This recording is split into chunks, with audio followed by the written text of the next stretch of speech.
আসসালামু আলাইকুম প্রিয় দর্শক, অন্য মঞ্চের আলাপচারিতায় আপনাদের সকলকে আমন্ত্রণ জানাচ্ছি। সুপ্রিয় সুধী, যে যেখান থেকে দেখছেন সবাইকে অনেক অনেক প্রীতি ও শুভেচ্ছা। আশা করি আপনারা সবাই ভালো আছেন। আজকে বাংলাদেশের যে বিষয়টি নিয়ে কথা বলতে চাই সেটি হলো যে ইলিশ ডিপ্লোমেসি। আপনারা দেখেছেন সাম্প্রতিক 1200 মেট্রিক টন ইলিশ রপ্তানির সিদ্ধান্ত নিয়েছে বাংলাদেশ সরকার। কোথায়? ভারতে। তো আপনারা একটা প্রবাদ শুনেছেন যে গরু মেরে জুতো দান। এই কথাটি যদি বোঝেন, দেখবেন বাংলাদেশে ইউনূস সরকার ক্ষমতা আসার পর ভারতের ভূখণ্ড দখল করে ফেলা, চোখে চোখ রেখে কথা বলা এবং ভারতের সাথে নানান রকমের শত্রুতা তৈরি করা, ভারতের প্রতিপক্ষ পাকিস্তানকে প্রতিদিন বাংলাদেশে দাওয়াত দিয়ে এনে চা খাওয়ানো, নাস্তা খাওয়ানো, মৌলবাদী গোষ্ঠীকে আশকারা দিয়ে মাথায় তুলে বাংলাদেশের 1971 সালের মহান মুক্তিযুদ্ধের চেতনাকে ভুলুণ্ঠিত করা এবং ভারতের বিরুদ্ধে এমন কোনো বিষোদ্গান নেই যেটা ট্রেডিশনালি ধর্মান্ধ মৌলবাদীরা করে, সেটা ডক্টর ইউনূসের হাত ধরে তার সেলাসামুন্ডারাই করছে।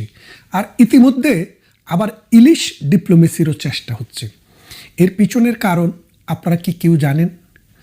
ভারতের সাথে এখন একটি সমঝোতা করতে চাচ্ছেন ডক্টর ইউনূস। কেন সমঝোতা চাচ্ছেন? কারণ তিনি বুঝতে পেরেছেন তার পায়ের নিচে যে মাটি, সেই মাটি সরে গেছে। এখন তিনি শূন্যে দাঁড়িয়ে আছেন। বিএনপি বাংলাদেশের আওয়ামী লীগের পরে সবচেয়ে বড় রাজনৈতিক দল। সেই দলটি তার উপরে অনাস্থা প্রকাশ করেছে। তাদের কর্মে, কাজে, কথায় তারা বলে দিয়েছে যে ডক্টর ইউনূস নিরপেক্ষ নয়। তারপর জামায়াতে ইসলামীও আজকাল ইউনূসের বিরুদ্ধে কথা বলছে। জামায়াতে ইসলামীর কথা বলাটাকে আপনি সঠিক ধরতে নাও পারেন, কারণ জামায়াতে ইসলামী মানে হচ্ছে মুনাফেকের দল। তো এখন মুনাফেকেরা কি বলল আবার কি বলল না, এটার উপরে খুব বেশি কিছু আসে যায় না। কারণ আমি যে এত বড় একটা কথা বললাম যে জামায়াতে ইসলামী একটা মুনাফেকের দল, এটার তো একটা জাস্টিফিকেশন দরকার। এই জাস্টিফিকেশনটা কি হয় দেখেন, জামায়াতের রাজনীতি হচ্ছে আমরা ন্যায়ের পক্ষে, অন্যায়ের বিরুদ্ধে, আল্লাহর আইন চাই, সৎলোকের শাসন চাই এবং সেটা আমরা জালেমের বিপক্ষে এবং মজলুমের পক্ষে দাঁড়িয়ে সেটা প্রমাণ করতে চাই। তো দেখেন 1971 সালে বাংলাদেশ কিন্তু পাকিস্তান আক্রমণ করেনি। পাকিস্তানে একটা ইটা মারার সামর্থ্য বাংলাদেশের ছিল না বা বাংলাদেশ করেনি। ভূখণ্ডগতভাবে আমরা অনেক দূরে। পাকিস্তানের পশ্চিম পাকিস্তান থেকে এই পূর্বের অংশে এসে রাতের অন্ধকারে স্টেন গান, মেশিন গান এবং কামানের গোলায় হাজার হাজার মানুষকে এক রাতে হত্যা করেছে 26শে মার্চের কালো রাত্রিতে। তো তখন আপনি যদি হিসাব করেন যে তখন মজলুমকে আর জালিমকে, বাংলাদেশ কিন্তু পাকিস্তান যদি আক্রমণ করত, তার প্রত্যুত্তরে যদি পাকিস্তান এসে হামলা করত, তাহলে আমরা জালেম হতে পারতাম। কিন্তু সেদিন জালেম হয়েছে কারা? পাকিস্তান। এই জালেমদেরকে সহযোগিতা করার জন্য, এই জালেমদের পক্ষে দাঁড়ানোর জন্য জামায়াতে ইসলামী, আল বদর, আল শামস এবং রাজাকার, শান্তি কমিটি, এইরকম অসংখ্য পন্থ তৈরি করে, ছোট ছোট পন্থ তৈরি করে এই মজলুমের বিরুদ্ধে যুদ্ধে জালেমকে সহযোগিতা করেছে। তাহলে আপনারা দেখেন, যাদের মুখের কথা হচ্ছে আমরা মজলুমের পক্ষে, জালেমের বিরুদ্ধে, কিন্তু যখনই সময় আসে তারা দাঁড়িয়েছে জালেমের পক্ষে এবং মজলুমের বিপক্ষে।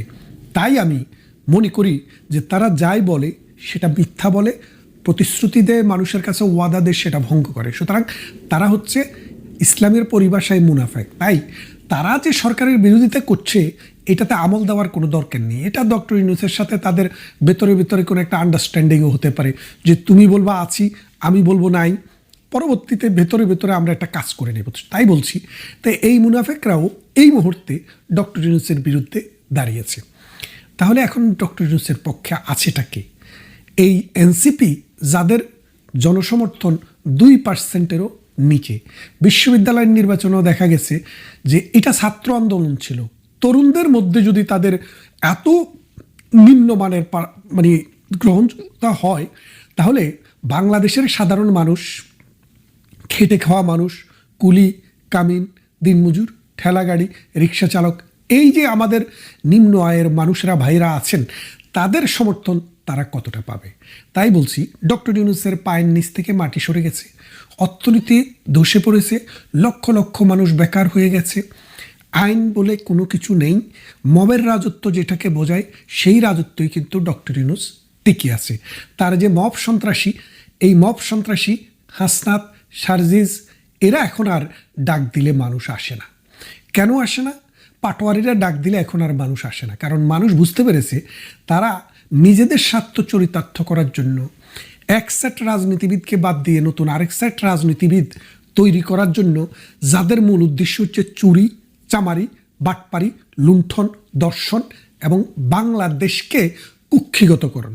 তাই বাংলাদেশের মানুষ এই সন্ত্রাস, চাঁদাবাজ, এই দুর্নীতিবাজদের সাথে এখন নেই। তাহলে ডক্টর ইউনূস এখন কি করবেন? কোথায় যাবেন?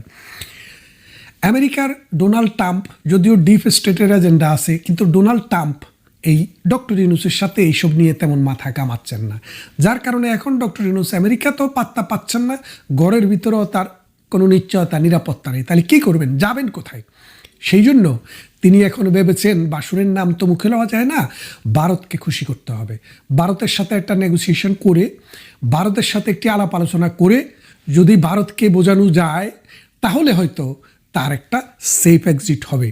না হয় হাটে মাঠে ঘাটে মানুষের পিটুনি খেয়ে ডক্টর ইউনূসকে পালাতে হবে। কারণ ডক্টর ইউনূস গত 16 মাস সময়ে, 14 মাস সময়ে বাংলাদেশের মানুষকে এমন কোনো স্বপ্ন, এমন কোনো বাস্তবতা এনে দিতে পারেনি যাতে করে মানুষ আগামী দিন ডক্টর ইউনূসের প্রতি আস্থা রাখতে পারে। একটি নির্বাচন সামনে, নির্বাচনটি যদি ফেব্রুয়ারি মাসে হয়, এখন মনে করেন সেপ্টেম্বরের মাঝামাঝি, আর যদি ফেব্রুয়ারির মাঝামাঝি হয়, তাহলে অক্টোবর, নভেম্বর, ডিসেম্বর, জানুয়ারি, ফেব্রুয়ারি, 5টি মাস। যে 16 মাসে, 15 মাসে কিছু করতে পারেনি, তিনি আর মাত্র 5 মাসে দুনিয়ায় উল্টায় ফেলবেন, এটা কোনো মানুষ বিশ্বাস করে না। সুতরাং ডক্টর ইউনূস যে নির্বাচন করতে পারবে না, জাহাঙ্গীরনগর বিশ্ববিদ্যালয়ের নির্বাচন করতে গিয়ে 11,000 ভোটারের ধরেন 70% যদি ভোট কাস্ট হয়ে থাকে, সেই ক্ষেত্রে হয়তো 8,000 ভোট কাস্ট হয়েছে। এই 8,000 ভোট গুনতে 3 দিন সময় লেগেছে এবং অন্য দল এটাকে প্রত্যাখ্যান করেছে। তার মানে ডক্টর ইউনূসের কোনো কিছুতেই এখন আর অবস্থান নেই। এই যে পদ্মার ওপারে ভাঙাতে নির্বাচনী আসন পুনর্বিন্যাস করেছেন, এটা নিয়ে জনগণ যে মানে উন্মত্ত হয়ে উঠেছে। সেখানে দেখেন জামাতের লোক, বিএনপির লোকও আছে। আপনি খুঁজছেন কি? খুঁজছেন হলো পেশিবাদের দোসর। বাংলাদেশে না, দক্ষিণ পূর্ব এশিয়াতে যেই সব দেশ আছে, ডক্টর ইউনূসের চাইতে, ডক্টর ইউনূসের সরকারের চাইতে বড় পেশিবাদী সরকার আর কখনো কি কেউ দেখেছে? ডক্টর কলিমুল্লাহ ডক্টর ইউনূসের বিরুদ্ধে কথা বলেছে, তাকে জেলে নেওয়া হয়েছে। শহীদুল হক নামে একজন সচিব কথা বলতেন, তাকে জেলে নেওয়া হয়েছে। সাব্বির নামে একটা ছেলে খুব ভালো ভিডিও করতেন, তাকে জেলে নেওয়া হয়েছে। তারপর এইরকমভাবে যারা যারা ডক্টর ইউনূসের বিরোধী, তাদেরকে নানাভাবে শায়েস্তা করার চেষ্টা হচ্ছে। গোলাম মাওলা রনি আজকে একটা করে যদি সরকারের বিরুদ্ধে হয়, কালকে একটা আবার সরকারের পক্ষে করে, মানে সে ব্যালেন্স করার চেষ্টা করতেছে। তিনিও তো দান্দায় আছেন, মানে তারও তো একটা দান্দা থাকতে হবে, সব মানুষেরই থাকে, থাকাটা স্বাভাবিক, বেঁচে তো থাকতে হবে। ওই দান্দাটা উনি করছেন বাংলাদেশে বসে। আমরা নিরাপদে আছি দেশের বাইরে থাকার কারণে, কিন্তু তিনি যেখানে সংগ্রামটি করছেন সেটি একটু হার্ড গ্রাউন্ড।